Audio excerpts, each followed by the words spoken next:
I saw her standing alone at the edge of the coach station yard in Bracken Hollow just as the cold afternoon rain began to settle in.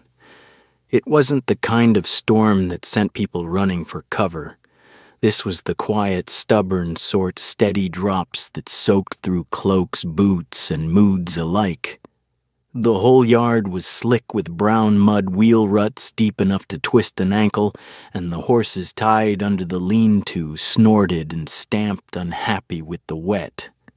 I was there because my small wood hauling cart had snapped an axle pin the moment I rolled in, and the station blacksmith told me it would take at least an hour to heat and mend the iron. My name is Alden Marr. I live alone on the western edge of town in a plain two-room timber house set between a small vegetable patch, an old well, and a low-roofed stable. I make my living doing whatever needs doing, mending fences, patching roofs, hauling timber for coin, carrying mail on the long roads when no one else will, and taking any odd job the locals would rather avoid. I am not starving, but there is nothing about my life that would make another man jealous. It is quiet and narrow, just wide enough to carry me from one day into the next without expecting much more. So, when I first noticed her standing by herself in the rain, I should have simply glanced away and gone back to waiting for my cart like I always did. But something about her kept my eyes from moving on. She was an orc girl, slighter than most of the orc women I had seen in Border Tales. Not weak, only lacking the massive, frightening bulk that tavern stories usually gave her kind. She wore a travel cloak the color of wet ash, and beneath it, a dark green wool skirt already muddied at the hem. A small wooden traveling case was clutched tight to her chest with both arms, as if loosening her grip even a little would make it disappear from her life forever. Her hair was dark brown, tied low at the nape, but coming loose in damp strands from the long road. And her eyes, those eyes were what held me still. They were not simply tired. They were the eyes of someone who had just been pushed out of a door and still did not understand why she was standing in a strange place with nowhere left to turn. She spoke first her voice, softer than the rain tapping on the shelter roof. "Do you know anywhere cheap to stay the night around here?" I looked around the yard. Bracken Hollow had only one inn, a miserable place at the north end of the street where the roof leaked, the straw mattresses smelled of mold, and the drunken teamsters kept the noise going until dawn. "There is an inn," I answered honestly. "But I would not send you there unless you truly had no other choice." She let out a small laugh, more sad than amused. "Then, it is exactly as I expected." We stood in silence for a while. The rain continued to fall. A coach rolled out of the station, its wheels creaking away down the muddy road. For reasons I still cannot name, I asked, "Where have you come from?" She did not look at me right away. Her gaze stayed on the station gate, as if half of her wanted to walk back through it, and the other half already knew there was nothing left to return to. "My family sent me here to punish me," she said. I turned fully toward her. "Punish you?" She knotted her lips, pressing into a thin line the way someone does when they have repeated those words to themselves too many times on the journey. "They said I had shamed them, that I needed to learn to live smaller, quieter, more obedient. So they gave me just enough coin for the road, put me on the coach, and told me that if I truly felt ashamed, I should stay here until I understood my own worth." The words came out flat, almost without feeling. That was why the pain beneath them rang so clearly. I looked at the wooden case she clutched at her soaked boots, at the cloak heavy with rain, and at the way she still stood straight, even though the only thing left to hold on to was her own pride. Perhaps it was because I recognized what she was trying to hide. Perhaps because in my own life I had once stood under stares that told me I was nothing but a failure not worth mentioning. Perhaps because kindness sometimes arrives before thought does. I heard myself say, "Then stay with me." This time she turned and looked at me. Really looked. As if she were trying to decide whether she had just met a madman, a trickster, or a man foolish enough to mean what he said. "You do not even know my name," she said. "I am Alden," I answered. "And you?" She hesitated one beat. "Then Mireya." I nodded. "All right, Mireya. My card is broken. Night is coming, and the inn here is miserable. My house has an empty room, a warm hearth, and a roof that does not leak. If you wish, you can come with me." Mireya stared at me long enough that I thought I had spoken the most foolish sentence of my life. Then at last she tightened her grip on the wooden case and asked, "Do you often bring strangers home like this?" "No," I said truthfully. "Only when I see they truly have nowhere else to go." And right there in the cold, wet coach station yard, I knew my quiet life had just been stepped into by an orc girl I had never met before. The cart was finally mended just as the last light of day bled out behind the hills. I loaded the repaired axle, lashed the ropes tight, and motioned for Mireya to sit on the inner side of the bench where the wind would strike her least. She climbed up without a word, still clutching the wooden case to her chest like a shield. The whole ride back to my house, she spoke almost nothing. Her eyes stayed on the darkening fields, the wet grass bending under the rain, and the bare branches of the trees that lined the road. I kept my questions to myself. Some people need silence, the way others need air after they have been pushed out of everything they once knew. My house sits alone on the western edge of Bracken Hollow, far enough from the last cluster of roofs that at night you can hear the wind moving through the grass like breath. It is nothing grand. 2 solid rooms of heavy timber thick walls, a roof of split pine planks, a front porch wide enough for 2 chairs, and a small side room. I had cleared out last winter when I realized I might one day need a place for a hired hand. The stable is low and snug. Beside it the well stands a few paces from the back door, and the vegetable patch runs along the south fence where the sun lingers longest. It is plain, clean, and warm if the hearth is fed. That was all I had to offer.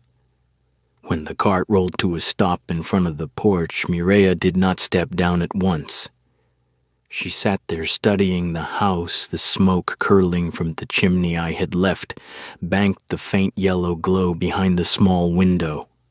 The dark shape of the stable, the low fence, the quiet yard. Her gaze was not the look of someone accepting shelter. It was the look of someone trying to decide whether this was kindness or a trap, dressed in kindness. I jumped down, walked around to her side, and kept my hands at my sides. "You can take your case inside first," I said. "I'll put the cart away." She tightened her arms around the wood. "I can carry it myself, all right." I did not reach to help. I had already learned that Mireya met offers of help the way other people meet a stranger's hand reaching out of the dark, ready to step back first. By the time I had unharnessed the horse, rubbed him down, and given him grain, she was still standing on the threshold, not yet inside. She was memorizing the room, the long table. The stone hearth where the fire I had left was now only embers. The shelf of knives and bowls, the door to the side room, the back window with its heavy shutter. I stepped onto the porch and wiped my boots. "I don't lock the door at night," I told her. She turned her head. "You say that as if you want me to feel safe." "I say it because if you ever want to leave, you won't need to ask for a key." Something small and quick moved across her face. Not relief exactly, and not yet trust, only the first hairline crack in the wall she had built around herself. I went inside, stirred the fire back to life, and set a pot of the vegetable stew I had made at midday on the hook. While it warmed, I cut thick slices of dark bread, spread them with salted butter, and laid everything on the table. Mireya sat in the chair closest to the door, the one that let her see every exit. When I placed the bowl in front of her, she said at once, "I don't have much coin. I'm not asking for any. I don't want to be a burden. You haven't even slept here one night yet." She looked down at the steaming bowl. The heat rising from it softened the tight lines around her eyes. She ate slowly at first, as if testing whether the food would be taken away. When it stayed, she ate with quiet hunger, not greedy, but the hunger of someone who had gone too many days measuring every mouthful. After half the bowl was gone, I asked, "What did your family send you here?" For Mireya was silent for a long time. I thought she would not answer. Then she set the spoon down. "They wanted me to be something they could show off," she said. or at least marry into something useful for the family. And you refused. I walked away. A small bitter smile touched her mouth. My father wanted me to keep the ledgers for the merchant Varel. My stepmother wanted me to wed his son. I endured it for nearly 2 years. One morning, I stood in front of the stacks of parchment and seals and realized that if I stayed, I would disappear inside them. So I left, and they punished you by sending you here. They called it teaching me humility. I leaned back in my chair and watched the fire. Bracken Hollow doesn't teach humility. It only teaches people how to survive the winter on their own.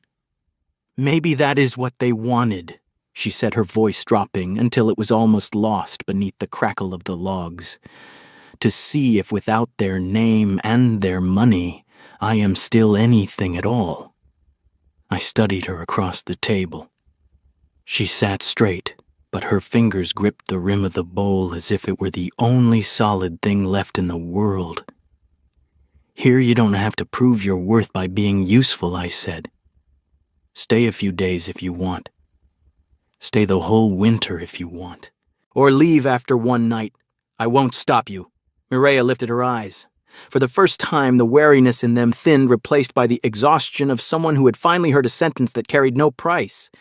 That night I made up the bed in the side room, clean sheets, a wool blanket from the chest, and the extra lantern I kept for long nights. When I carried the lamp in, I told her, this door has a bolt on the inside. She stood beside the narrow wooden bed, one hand resting on the blanket I had folded back.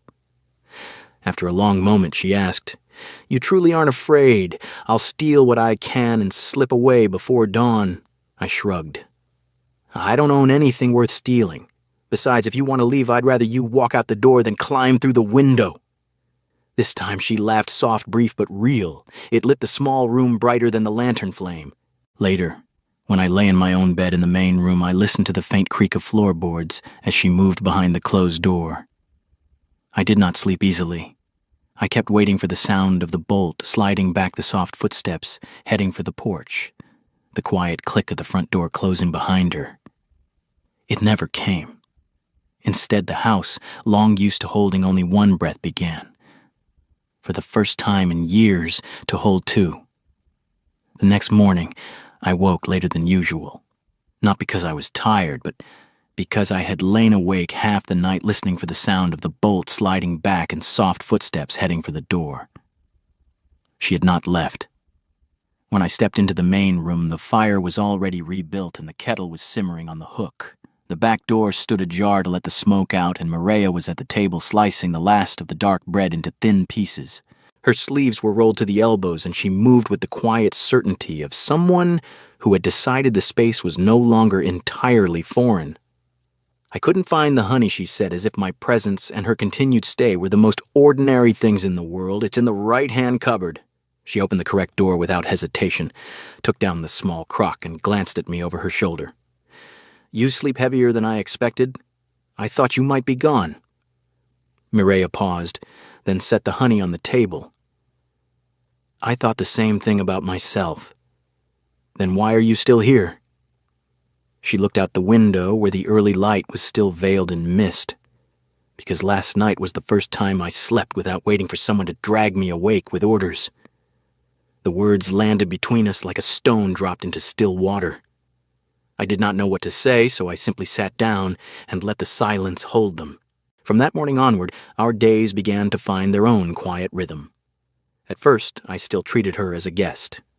I split the wood, mended the fences, cleaned the stable, and carried water while she took the smaller tasks, washing the bowls, folding the blankets, hanging clothes near the hearth to dry. But the longer she stayed, the more she slipped naturally into the empty places I had left alone for years. She washed the windows with warm water and apple vinegar until the light inside the house grew brighter than I remembered. She sorted the seed bags I had left in a jumble, tying neat labels to each one. She took my old wool sweater, the one with the threadbare cuffs I had worn to market for 3 winters, and mended it so neatly the patches looked like they had always belonged there. One afternoon, she mixed barley flour with honey and lard, rolled the dough thin, and baked flatbreads for the long road, something I had never thought to do in my own kitchen. "Where did you learn all this?" I asked one late afternoon while she tied bundles of dried herbs to the beam above the hearth with a precision I had never managed. In places where if I was not useful, people made sure I felt unnecessary. "I never asked you to be useful." "I know." She said it simply, then went back to knotting the string. But I understood the problem now. Mireya did not know how to exist in a place where her worth was not measured by how much she could be used. By the second week, she began coming outside with me. At first, she only stood near the gate and watched me repair the fence. Then she carried posts, held the line taut, and picked up the nails that fell into the grass. One cloudy morning, I led the mare down to the ditch to drink, and Mireya followed without being asked. She laid her hand on the horse's muzzle before I could warn her. The mare did not shy away. I was more surprised than she was. You know horses. Not many. But horses and people are alike. In one thing, they both hate being forced, I laughed. That sounds like something you would say about yourself. Maybe it is. The conversations grew deeper without effort. They came while we worked side by side, while we ate supper, while the wind rose and we sat together near the hearth. I told her how I had lived with my father at the edge of the village until he died, and how I had moved to this patch of land, because I could no longer stand the way my relatives looked at me like an unpaid debt. She told me she had once loved learning letters and drawing maps of houses more than attending the family feasts. I said I did not mind solitude, only the feeling of being seen as someone with nothing good left to wait for. She said that feeling was uncomfortably familiar. Then one night, when the rain beat steadily on the roof and the world outside was nothing but darkness and water, we sat across from each other under the light of a single candle. Mireya spoke the thing she had kept closest since the day she arrived. My family did not send me here to teach me humility. I stayed quiet. They sent me here to find out whether without their backing I was still anything at all. I set my cup down. "And what do you think now?" She stared at the candle flame, the light catching the planes of her face and making her eyes look deeper than usual. "I think..." She hesitated, then continued, her voice low. "For the first time, I am doing something no one is measuring to see if it brings honor to my family. And for the first time, that makes me feel like I exist." The words stayed in the room long after the candle had burned halfway down. That night before she stepped into her room, she paused at the door and looked back at me. "If spring comes," she asked, "do you want me to still be here?" I had known the question was coming sooner or later. Even so, when it finally left her mouth, my chest tightened. "I do," I said. And in the moment I spoke it aloud, I understood that I was no longer only giving shelter to a stranger. Trouble did not arrive on horseback or with a knock in the middle of the night the way I had always imagined it would. It came in an envelope. One late afternoon near the end of winter, the village boy who delivered the post rode up to the fence and held out a thick letter sealed with dark purple wax. The moment I saw the stamp of House Varel pressed into the wax, I knew it was not good news. Mireya was out behind the house, digging the last of the winter turnips. When I carried the letter to her, her hands went cold before she even broke the seal. Inside were 3 sheets. The first was from her father, short, cold, and precise. He wrote that the family had cut off every last coin of support. If she did not return before the new moon and apologize to House Varel in person, they would declare her no longer part of the bloodline. She would have no claim to protection or aid of any kind. The second sheet was longer and came from her stepmother. It spoke of shame, of honor, and of how no Orc girl could live under the roof of a strange man without destroying what little reputation she still possessed. The third and shortest letter was from House Varel itself. It simply stated that if she returned and accepted her fault, the old betrothal could still be salvaged. Mireya read every word in silence. When she finished, her whole body went still. I stood a few paces away and did not reach for her. I had learned that some pain cannot bear to be touched while it is still raw. Then her hands began to tremble. The paper slipped from her fingers and drifted to the wooden floor. For the first time since the day she had arrived at the coach station, she cried. Not loud, not sobbing, just silent tears that ran down her cheeks as if the words in those letters had finally pierced the place she had kept closed for so long. They never meant to let me choose, she whispered, her voice cracking. No matter how well I live here, no matter how much I breathe on my own, to them I am still the one who must crawl back and apologize for daring to want a different life. This time, I sat down on the floor beside her. You do not have to go back.